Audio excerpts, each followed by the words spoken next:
આજે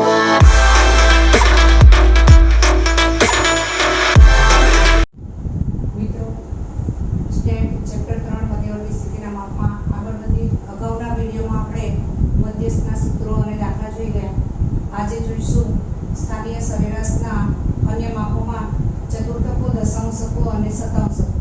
તો સૌપ્રથમ જોઈએ ચતુર્થકોની વ્યાખ્યા। ચડતા ક્રમમાં ગોઠવેલ આપેલ માહિતીના અવલોકનોને જે ત્રણ કિંમતો ચાર સરખા ભાગમાં વહેંચે છે તે કિંમતોને ચતુર્થકો કહે છે। મિત્રો, ચતુર્થકોની સંખ્યા 3 Q1, Q2 અને Q3, કારણ કે સંકેતમાં ચતુર્થકને Q વડે દર્શાવવામાં આવે છે। પરિણામે ત્રણ કિંમતો Q1, Q2 અને Q3 શ્રેણીના ચાર સરખા ભાગ કરે। અહીંયા આપણે નીચે જોયું છે કે ચતુર્થકો માટે 1, 2, 3 અને 4 25%, 25%, 25% અને 25% ચાર સરખા ભાગ, પણ એની સંખ્યા 3 Q1, Q2 અને Q3। તો 25% અવલોકનો એવા છે કે જે Q1 થી ઓછી કિંમત ધરાવે છે, 25% અવલોકનો એવા છે કે જે Q1 થી વધારે કિંમત ધરાવે છે, એટલે કે Q1 અને Q2 ની વચ્ચે આવેલા છે। ત્યારબાદ 25% અવલોકનો એવા છે કે Q2 અને Q3 ની વચ્ચે આવેલા છે, અને બાકીના 25% અવલોકનોની કિંમત Q3 કરતા વધારે હોય છે। તો અહીંયા એ જ રજૂઆત કરી છે કે આપેલી માહિતીની 25% કિંમતો Q1 થી ઓછી હોય છે, પછીની 25% Q1 અને Q2 ની વચ્ચે હોય, ત્યારબાદની 25% Q2 અને Q3 ની વચ્ચે હોય છે।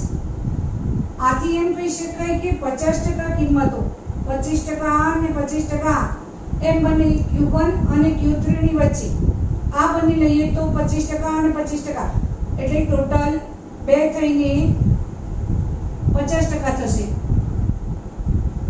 જે કિંમતો Q1 અને Q3 ની વચ્ચે હોય છે, અને બાકીની 25% કિંમતો છે એ Q3 થી વધુ હોય છે એની કિંમત। ત્યારબાદ મધ્યસ્થ માટે, મધ્યસ્થ આપેલ અવલોકનોને ચડતા ક્રમમાં ગોઠવતા જે મધ્યમાં આવતી કિંમત છે એને મધ્યસ્થ તરીકે ઓળખવામાં આવે છે। તો 50% કિંમતો એવી છે કે જે મધ્યસ્થથી ઓછી કિંમત ધરાવે છે, અને પછીની 50% કિંમતો એવી છે કે જે મધ્યસ્થથી વધારે કિંમત ધરાવે છે। આગળ જોઈએ, એટલે કે મધ્યસ્થ બે સરખા ભાગ કરે છે અને વિરલમાં જે કિંમત આવે તે મધ્યસ્થ। ચતુર્થકો માટે આપણે જોઈ ગયા। આગળ જોઈએ દશાંશકો। અવલોકનોને ચડતા ક્રમમાં ગોઠવવામાં આવે તો માહિતીના એક સરખા 10 ભાગ પાડતી 9 કિંમતોને દશાંશકો કહે છે, જેને અનુક્રમે D1, D2 up to D9 વડે દર્શાવે છે। મિત્રો, પરીક્ષામાં એમ પૂછાય કે દશાંશકોની સંખ્યા કેટલી છે, તો 9। એ શ્રેણીના કેટલા ભાગ કરે છે, તો 10 ભાગ। ખાસ યાદ રાખશો, દશાંશકો શ્રેણીના 10 ભાગ કરે છે, પરંતુ એની સંખ્યા 9 છે અને એને સંકેતમાં D વડે દર્શાવવામાં આવે છે। D5 એટલે કે પાંચમો દશાંશક બરાબર મધ્યસ્થ બરાબર બીજો ચતુર્થક। આ પણ ખાસ યાદ રાખશો। ક્યાંક દાખલામાં એવું પૂછ્યું હોય કે D5 અને મધ્યસ્થની કિંમત શોધો, તો એ સંજોગોમાં D5 ની કિંમત શોધીને જે કિંમત આવે તે જ મધ્યસ્થની કિંમત મળે, પરિણામે એમની કિંમત શોધવા બેસવાનું રહેશે નહીં। આગળ વધીએ શતાંશકો। ધારો કે અવલોકનોને ચડતા ક્રમમાં ગોઠવવામાં આવે છે, માહિતીના એક સરખા 100 ભાગ દશાંશકો 10 ભાગ કરે છે, જ્યારે શતાંશકો શ્રેણીના 100 ભાગ કરે છે, અને આ 100 ભાગ પાડતી 99 કિંમતોને શતાંશકો કહે છે, જેને P1, P2, P3 up to P99 વડે દર્શાવાય છે। ખાસ તો આ યાદ રાખવાનું છે કે D1 P10, D2 P20 અને D9 P90, Q1 P25, પ્રથમ ચતુર્થક =25મો શતાંશક, અને તૃતીય ચતુર્થક =75મો શતાંશક। મધ્યસ્થ બરાબર દ્વિતીય ચતુર્થક બરાબર પાંચમો દશાંશક અને 50મો શતાંશક। મિત્રો, મિત્રો દરેકના સૂત્ર જોઈશું. તો માહિતીનો પ્રકાર, ચતુર્થક માટેનું સૂત્ર, દશાંશક માટેનું સૂત્ર અને શતાંશક માટેનું સૂત્ર. અવર્ગીકૃત માહિતી અથવા અસતત આવૃત્તિ વિતરણ. વર્ગીકૃત માહિતીમાં અસતત આવૃત્તિ વિતરણ અને સતત આવૃત્તિ વિતરણ એમ બે પ્રકારના આવૃત્તિ વિતરણ આવે છે. અને અવર્ગીકૃત માહિતી માટે ચતુર્થક શોધવાનું સૂત્ર.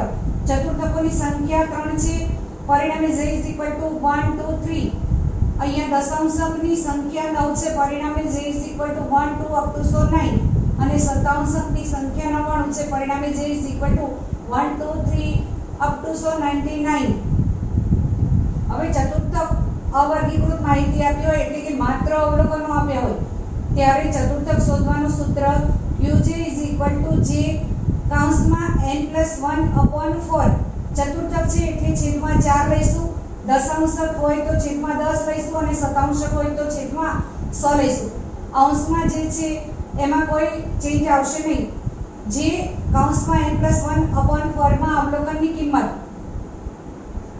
દશાંશક માટે dj = j કૌંસમાં n+1/10 માં અવલોકનની કિંમત. અને શતાંશક માટે pj = j કૌંસમાં n+1/100 માં અવલોકનની કિંમત. માત્ર અવલોકનો આપ્યા હોય એટલે કે x ની કિંમત જ આપેલી હોય ત્યારે આ સૂત્રનો ઉપયોગ કરીશું. પણ અવલોકન અને આવૃત્તિ આપેલ હોય એટલે કે અસતત આવૃત્તિ વિતરણ હોય એ સંજોગોમાં સંચયી આવૃત્તિ શોધી કાઢીશું અને આ જ સૂત્ર દ્વારા આપણે ચતુર્થક, દશાંશક અને શતાંશક મેળવીશું. અહીંયા સતત આવૃત્તિ વિતરણ એટલે કે વર્ગો આપ્યા હોય. દાખલા તરીકે 0 થી 5, 5 થી 10, 10 થી 15 એ પ્રમાણે વર્ગો આપેલા હોય અને ચતુર્થક, દશાંશક કે શતાંશક શોધવાનું હોય તો એના માટેના સૂત્રો. સૌપ્રથમ ચતુર્થક માટેનું સૂત્ર મેળવવા માટે તો ચતુર્થક વર્ગ મેળવવો પડશે. તો ચતુર્થક વર્ગ કઈ રીતે મેળવીશું? તો Qj નો વર્ગ મેળવવા માટે જે કૌંસમાં n/4 માં અવલોકનનો વર્ગ. પ્રથમ ચતુર્થક હોય તો n/4 માં અવલોકનનો વર્ગ. જો બીજો ચતુર્થક Q2 શોધવાનો હોય તો 2 વડે ગુણીશું અને તૃતીય ચતુર્થક શોધવાનો હોય તો 3 વડે ગુણીને જે વર્ગ મળે એ ચતુર્થક વર્ગ કે Q3 માટેનો વર્ગ, Q2 માટેનો વર્ગ કે Q1 માટેનો વર્ગ એ પ્રમાણે વર્ગ મેળવીશું. ત્યારબાદ સૂત્ર મૂકીશું Qj = L + j કૌંસમાં n/4 - cf/f * c. c વર્ગ લંબાઈ, જ્યાં L હવે L = Qj ના વર્ગનું અધસીમા બિંદુ. બાકીના વર્ગોને બાજુ પર મૂકીને માત્ર જે ચતુર્થક વર્ગ મળે છે એ વર્ગનું અધસીમા બિંદુ લઈશું.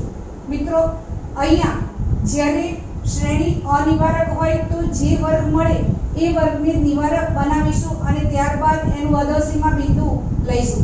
દાખલો લઈશું ત્યારે વિગતે સમજૂતી આપીશ. cf = Qj ના વર્ગના અગાઉના વર્ગની સંચયી આવૃત્તિ, f = Qj ના વર્ગની આવૃત્તિ અને c = Qj ના વર્ગની વર્ગ લંબાઈ. ત્યારબાદ સતત આવૃત્તિ વિતરણમાં દશાંશક માટેનું સૂત્ર dj નો વર્ગ = j કૌંસમાં n/10 માં અવલોકનનો વર્ગ. અહીંયા 1 થી 9 સુધી પહેલો દશાંશક શોધવાનો હોય, બીજો શોધવાનો હોય કે નવમો દશાંશક. તો એ સંજોગોમાં માત્ર અહીંયા j ની કિંમત જ્યારે વર્ગ મેળવવાનો હોય ત્યારે j ની કિંમત બદલાશે, કૌંસમાં n/10 જ રહેશે. માં અવલોકનનો વર્ગ જે વર્ગ મળે એ વર્ગ દશાંશક વર્ગ ગણાશે. અને ત્યારબાદ સૂત્રમાં આપણે એ લઈશું dj = L + j કૌંસમાં n/10 - cf/f * c. અહીંયા L કયો લઈશું? તો L = dj ના વર્ગનું અધસીમા બિંદુ. cf dj ના વર્ગના અગાઉના વર્ગની સંચયી આવૃત્તિ, f = dj ના વર્ગની આવૃત્તિ અને c = dj ના વર્ગની વર્ગ લંબાઈ. ત્યારબાદ શતાંશક 1 થી શરૂ કરીને 99 સુધીના શતાંશક શોધવાના હોય એના માટે અને સતત આવૃત્તિ વિતરણ માટેનું સૂત્ર dj નો વર્ગ. સૌપ્રથમ એનો વર્ગ મેળવવો પડશે. = j કૌંસમાં n/100 માં અવલોકનનો વર્ગ. આ વર્ગ મળે એ વર્ગનું અધસીમા બિંદુ અહીંયા લઈશું. dj = L + j કૌંસમાં n/100 upon 100 minus CF upon F गुણ્યા C, જ્યાં L ઇઝ ઇક્વલ ટુ પીજેના વર્ગનું અધર સીમા બિંદુ, CF ઇઝ ઇક્વલ ટુ પીજેના વર્ગના અગાઉના વર્ગની સંચયી આવૃત્તિ, F ઇઝ ઇક્વલ ટુ પીજેના વર્ગની આવૃત્તિ અને C ઇઝ ઇક્વલ ટુ પીજેના વર્ગની વર્ગ લંબાઈ.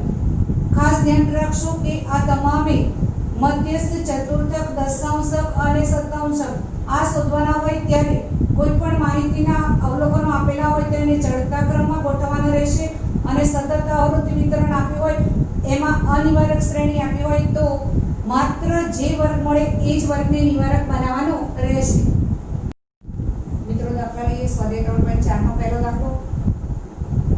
કોઈ એક વર્ગની કસોટીમાં 15 વિદ્યાર્થીઓ મેળવેલા ગુણની નીચે આપેલી માહિતી પરથી બધા ચતુર્થકો શોધો.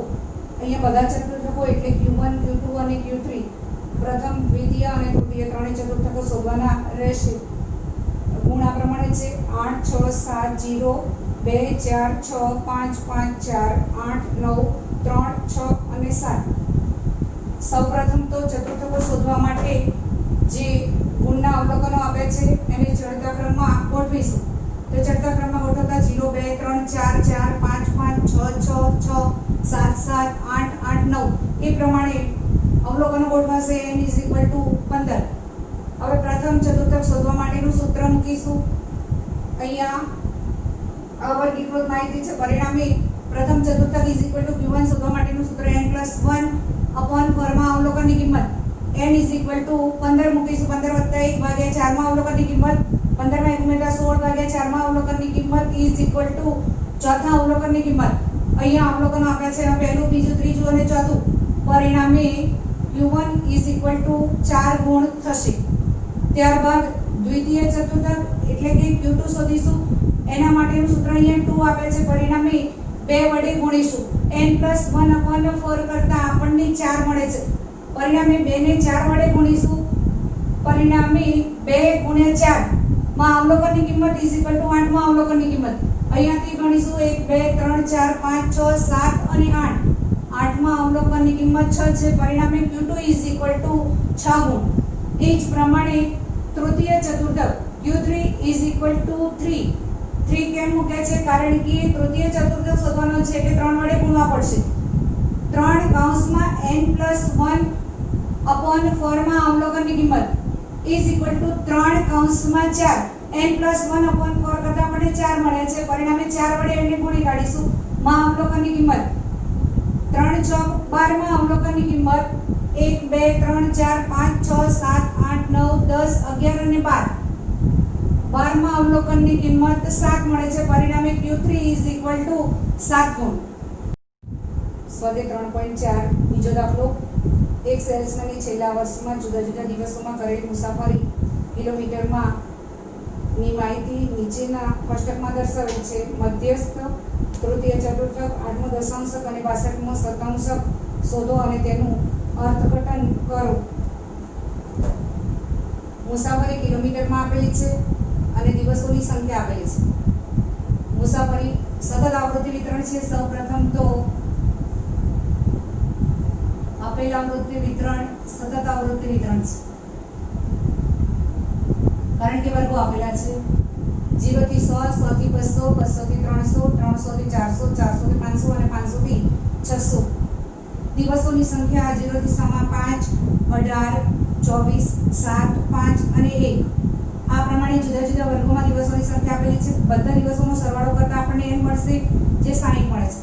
હવે દાખલાની ગણતરી માટે સંચયી આવૃત્તિ જોઈશે. પરિણામે અહીંયા સૌપ્રથમ 0 થી 100 ના વર્ગની આવૃત્તિ 5 છે. અગાઉ કોઈ આવૃત્તિ નથી. એ સંચયી આવૃત્તિ બનશે 5. 5 માં 18 ઉમેરતા બીજા વર્ગની સંચયી આવૃત્તિ મળશે 23. 23 માં 24 ઉમેરતા 47. 47 માં 7 ઉમેરતા 54. એમાં 5 ઉમેરતા 59 અને 1 ઉમેરતા 60. આ પ્રમાણે સંચયી આવૃત્તિ મળશે. હવે સૌપ્રથમ મધ્યસ્થ શોધવાનો છે. પરિણામે મધ્યસ્થ વર્ગ મેળવવો પડશે. મધ્યસ્થ વર્ગ ઇઝ ઇક્વલ ટુ m વર્ગ ઇઝ ઇક્વલ ટુ n/2 મો વર્ગ. તો n/2 is equal two 60. n 60 છે. 60 ને 2 વડે ભાગીશું એટલે 30. CF સામેનો વર્ગ તો અહીંયા 30 CF અહીંયા આવે છે. પરિણામે એની સામેનો વર્ગ 200 થી 300 નો વર્ગ મધ્યસ્થ વર્ગ બનશે. સૂત્ર મૂકીશું m is equal to l plus n by 2 minus cf upon f into c. હવે જુદી જુદી કિંમતો l 200 n બાય 2 30 cf જે મધ્યસ્થ વર્ગ મળે છે એના અગાઉના વર્ગની સંચય આવૃત્તિને cf તરીકે લઈશું 23, f એ જ વર્ગની આવૃત્તિ 24 અને c ઇઝ ઇક્વલ ટુ 100 મૂકતા m ઇઝ ઇક્વલ ટુ 200 વત્તા 30 માઇનસ 23 અપોન 24 ગુણ્યા 100, 200 વત્તા બાદબાકી કરતા 7 અપોન 24 ગુણ્યા 100, 200 વત્તા 7 ને 100 વડે ગુણીશું 700 અપોન 24, 200 વત્તા 700 ને 24 વડે ભાગતા 29.17, m is equal two 229.17 kilometre થશે. તો 50% દિવસો એવા છે કે જેમાં 229.17 કિલોમીટર ની મુસાફરી કરી હશે. આગળ Q3 માટેનો વર્ગ is equal to 3 n by 4 નો વર્ગ. અહીંયા 3 તૃતીય ચતુર્થક છે, 3 છે પરિણામે 3 વડે ગુણીશું 60 ભાગ્યા 4 નો વર્ગ. 3 60 ને 4 વડે ભાગતા 15, 3 ને 15 વડે ગુણીશું પરિણામે 45 cf સામેનો વર્ગ. 45 cf 45 માં અવલોકનનો સમાવેશ અહીંયા 47 cf છે એમાં થાય છે. પરિણામે એની સામેનો વર્ગ 200 થી 300 નો વર્ગ એ Q3 માટેનો વર્ગ મળશે. સૂત્ર મૂકીશું Q3 is equal to L plus 3 કૌંસમાં n by 4 minus cf upon f into c. હવે જે આલ્ફાબેટ જુદા જુદા છે એની કિંમતો મૂકીશું. L જે Q3 વર્ગનું અધોસીમા બિંદુ 200, 3n by 4 is equal to 45, cf જે તૃતીય ચતુર્થક વર્ગ મળ્યો છે એના અગાઉની વર્ગની cf 23, f તૃતીય ચતુર્થક વર્ગની આવૃત્તિ 24 અને c વર્ગ લંબાઈ એ જ વર્ગની 100 મૂકતા is equal to 200 વત્તા 45 માઇનસ 23 અપોન 24 ગુણ્યા 100 is equal to 200 વત્તા 45 માં 23 બાદ કરતા 22 અપોન 24 ગુણ્યા 100 is equal to 200 વત્તા 2200 અપોન 24 is equal to 200 22 ને 24 વડે ભાગતા 91.67. U3 is equal to 291.67 kilometre.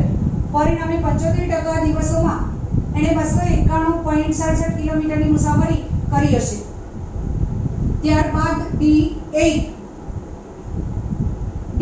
જોઈએ તો સૌપ્રથમ D8 આઠમો દશાંશક શોધવા માટેનો વર્ગ મેળવવો પડશે. પરિણામે D8 નો વર્ગ is equal to 8 કૌંસમાં n upon 10 નો વર્ગ is equal to 8 કૌંસમાં 60 upon 10 નો વર્ગ. ઉપર નીચે એક બિંદુ ઉડાડીશું. પરિણામે 8 કૌંસમાં 6 નો વર્ગ, 8 ને 6 વડે ગુણતા 48 cf સામેનો વર્ગ. હવે 48 cf અહીંયા 54 માં એનો સમાવેશ થશે. પરિણામે આપણને 8મા દશાંશકનો વર્ગ મળશે 300 થી 400 નો. સૂત્ર મૂકીશું D8 is equal to L plus 8 કૌંસમાં n by 10 minus cf upon f into c. જુદી જુદી કિંમતો આલ્ફાબેટ પ્રમાણે મૂકીશું. L is equal to 8મા દશાંશક વર્ગની જે વર્ગ મળ્યો છે એનું અધોસીમા બિંદુ 300. 8 n by 10 is equal to 48 cf જે 8મા દશાંશકનો વર્ગ મળ્યો છે એને અગાઉના વર્ગની સંચય આવૃત્તિ 47, f જે વર્ગ મળ્યો છે એ જ વર્ગની આવૃત્તિ 7 અને c is equal to 100 મૂકતા is equal to 300 વત્તા 48 માઇનસ 47 અપોન 7 ગુણ્યા 100 is equal to 300. 48 માંથી 47 બાદ કરતા 300 વત્તા 1 અપોન 7 ગુણ્યા 100 is equal to 300 વત્તા 100 અપોન 7 is equal to 300 વત્તા 14.29. D8 is equal to 314.29 kilometre. આથી કહી શકાય કે 80% દિવસોમાં એણે 314.29 કિલોમીટર ની મુસાફરી કરી હશે. અને છેલ્લે P62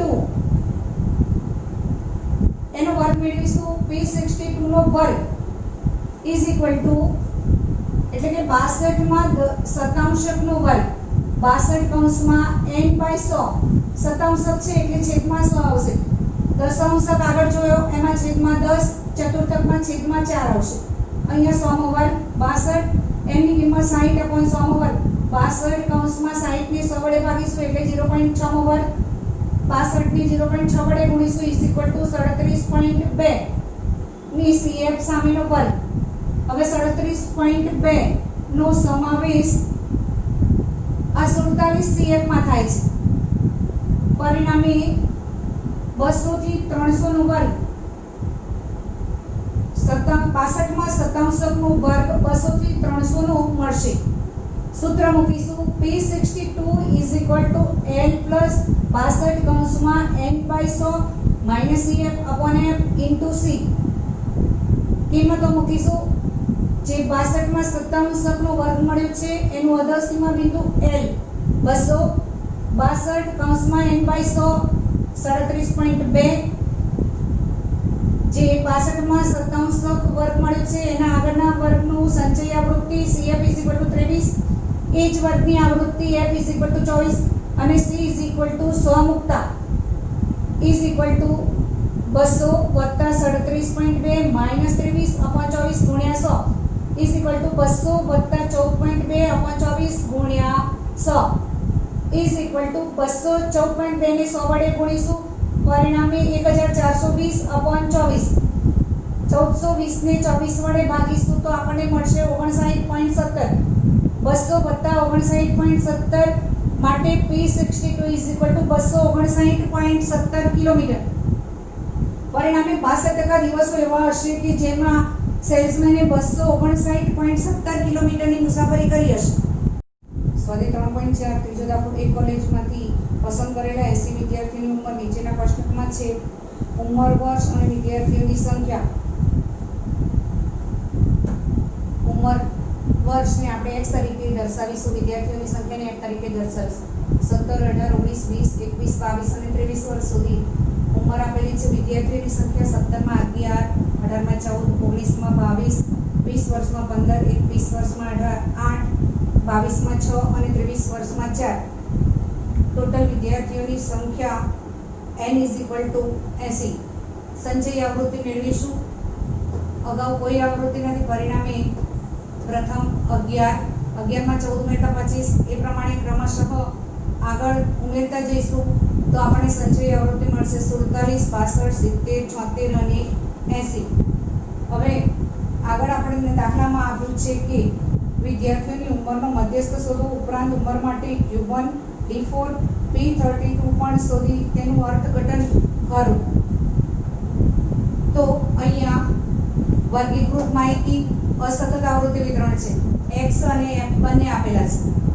પરિણામે સૂત્ર વાપરીશું m is equal to n plus 1 upon 2 માં અવલોકનની કિંમત n આપણને મળે છે 80 સિગ્મા f n plus 1 80 વત્તા 1 ભાગે 2 માં અવલોકનની કિંમત is equal to 81 upon 2 માં અવલોકનની કિંમત 81 ને 2 વડે ભાગતા 40.5 માં અવલોકનની કિંમત CF માં જોતા તેની સામેની x ની કિંમત એટલે કે તેની સામેનું અવલોકન. હવે 40.5 47 માં એનો સમાવેશ થાય છે. પરિણામે એની સામેની x ની કિંમત m મળશે. m is equal to 19 વર્ષ. કે 50% વિદ્યાર્થીઓ એવા હશે કે જેમની ઉંમર 19 વર્ષ કે તેથી ઓછી હશે. ત્યારબાદ Q1 શોધવાનો છે. પ્રથમ ચતુર્થક સૂત્ર મૂકીશું m plus 1 upon 4 માં અવલોકનની કિંમત 80 વત્તા 1 ભાગ્યા 4 માં અવલોકનની કિંમત 81 upon 4 માં અવલોકનની કિંમત is equal to 20.25 માં અવલોકનની કિંમત CF માં જોતા તેની સામેનું અવલોકન એટલે કે x ની કિંમત 20.25. આમાં એનો સમાવેશ થાય છે. પરિણામે Q1 is equal to આપણને 18 વર્ષ મળશે. 25% વિદ્યાર્થીઓ એવા છે કે જેની ઉંમર 18 વર્ષ કરતા ઓછી છે. ત્યારબાદ 18 વર્ષ. D4 is equal to 4 કૌંસમાં n plus 1 upon 10. ચોથો દશાંશક શોધવાનો છે. પરિણામે છેદમાં 10 મૂકીશું. માં અવલોકનની કિંમત is equal to 4 કૌંસમાં 80 વત્તા 1 n ની કિંમત 80 80 વત્તા 1 upon 10 માં અવલોકનની કિંમત is equal to 4 કૌંસમાં 81 upon 10 માં અવલોકનની કિંમત 4 કૌંસમાં 8.1 માં અવલોકનની કિંમત 8.1 ને 4 વડે ગુણતા 32.4 માં અવલોકનની કિંમત CF માં જોતા 47 માં એનો સમાવેશ થશે. પરિણામે 34 ઇઝ ઇક્વલ ટુ 19 વર્ષ. 40% વિદ્યાર્થીઓ એવા છે કે જેની ઉંમર 19 વર્ષ કે તેથી ઓછી છે. ત્યાર પછી P32 32મો શતાંશક શોધવાનો છે. 32મો શતાંશક શોધવા માટે સૂત્ર મૂકીશું P32 ઇઝ ઇક્વલ ટુ 32 કૌંસમાં n પ્લસ 1 અપોન સમાવલોકનની કિંમત ઇઝ ઇક્વલ ટુ 32 કૌંસમાં 80 વત્તા 1 અપોન સમાવલોકનની કિંમત ઇઝ ઇક્વલ ટુ 32 કૌંસમાં 81 અપોન સમાવલોકનની કિંમત 32 કૌંસમાં 0.81 માં અવલોકનની કિંમત એનો ગુણાકાર કરતા આપણને 25.92 માં અવલોકનની કિંમત મળશે. જે CF માં જોતા તેની સામેની x ની કિંમત P32 ઇઝ ઇક્વલ ટુ 19. પણ ચોપડી પ્રમાણે જઈએ તો P32 અહીંયા 25.92 માં અવલોકનની કિંમત આપણને મળે છે. તો 25 માં અવલોકનની કિંમત વત્તા 0.92 કૌંસમાં 26 માં અવલોકનની કિંમત માઈનસ 25 માં અવલોકનની કિંમત. હવે 25 માં અવલોકનની કિંમત 18 છે, જ્યારે 26 માં અવલોકનની કિંમત 26 નો સમાવેશ 47 માં થાય છે. પરિણામે એની સામેની x ની કિંમત 19 થશે. એટલે કે 25 માં અવલોકનની કિંમત ઇઝ ઇક્વલ ટુ 18 વત્તા 0.92 કૌંસમાં 19 માઈનસ 18 ઇઝ ઇક્વલ ટુ 18 વત્તા 0.92 કૌંસમાં 19 માંથી 18 બાદ કરતા ઇઝ ઇક્વલ ટુ 18 વત્તા 0.92 માટે P32 ઇઝ ઇક્વલ ટુ 18.92 વર્ષ. 32% વિદ્યાર્થીઓની ઉંમર 18.92 વર્ષ કે તેથી ઓછી હશે.